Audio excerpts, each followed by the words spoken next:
নমস্কার, সুভদ্রা রান্নাঘরে আমি আমার সকল দর্শক বন্ধুকে জানাই স্বাগত। আমি শিউলি। আজকে আমি তোমাদের কাছে এই প্রচণ্ড গরমে একটা শরবত নিয়ে এসেছি, সেটা হচ্ছে মশালা শরবত। তো মশালা শরবতকে আমি কিভাবে বানাচ্ছি তোমাদের দেখাচ্ছি। আমি প্রথমে এক টুকরো আদা নিয়েছি, তো আদাটাকে আমি গ্রেট করে নেব। তো গ্রেট করা আদাকে দেবো আমি। এটা হচ্ছে পুদিনা পাতা, আমি একটু পুদিনা পাতাটাকে একটু থেতো করে নেব। তো এবারে আমি পুদিনা পাতাটা আর আদা থেতো করাটা একসাথে দিয়ে দিলাম, দিয়ে এটাকে ভালো করে কষলে নেব। বাচ্চারা খেলে একটু কষলে দিলেই ওদের মুখে পড়বে না, আর বড়দের মুখে পড়লে কোনো অসুবিধে নেই, যার জন্য আমি একটু ছেঁকে নিলাম। ব্যাস,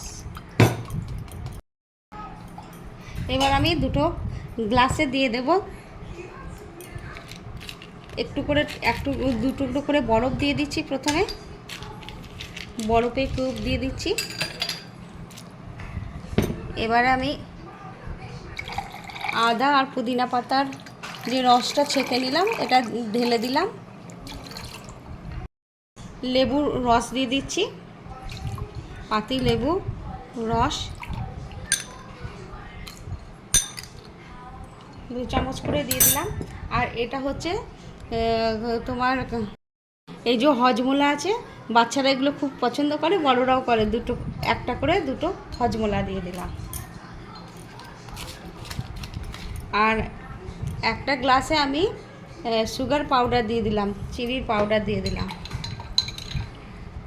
আর একটা গ্লাসে দেবো না, তোমরা চাইলে না দিয়ে খেতে পারো। এবার আমি সোডা ওয়াটার দিয়ে দিচ্ছি।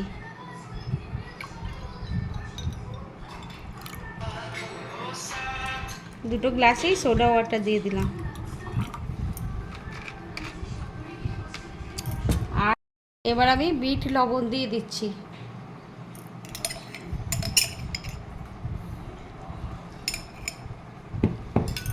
এবার আরেকটু করে আমি এগুলোতে জল দিয়ে দেব।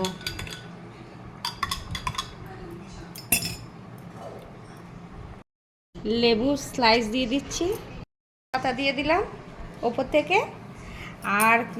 আর একটু করে সোডা ওয়াটার দিয়ে দিচ্ছি। অসম্ভব সুন্দর হয় এটা খেতে। তোমরা অবশ্যই খাবে এবং বানিয়ে খেয়ে আমাকে কমেন্টে জানাবে যে কেমন হয়েছে। মানে রিফ্রেশিং, একবারে দারুণ দারুণ অসাধারণ। তোমরা তাহলে এভাবে বানিয়ে খেয়ে আমাকে কমেন্টে নিশ্চয়ই জানাবে।